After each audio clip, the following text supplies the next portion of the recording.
ಭಾರತ ಮಾತೆಯ ಸುಪುತ್ರರಿವರು Rajguru Bhagat Singh, Sukhdev, Mahatma Gandhi ji, Sardar Vallabh Bhai Patel, Atal Bihari Vajpayee, Lal Bahadur Shastri, doctor BR Ambedkar, APJ Abdul Kalam, Swami Vivekananda ಇವರೆಲ್ಲರೂ ಭಾರತ ಮಾತೆಯ ಹೆಮ್ಮೆಯ ಪುತ್ರರು.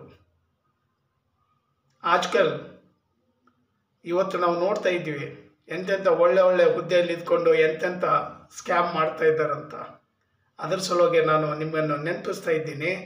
भारत माँ की जो अच्छे सुपुत्र है यानी सुपुत्र ये लोग हैं.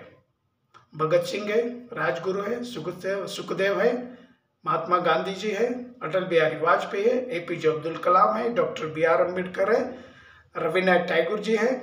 ऐसे कई महान हस्तियाँ भारत माँ के सुपुत्र हैं. तो आजकल हम कई कुपुत्र पुत्रों को देख रहे हैं. तो ऐसे कुपुत्र पुत्रों से देश को क्या हानि हो सकती है.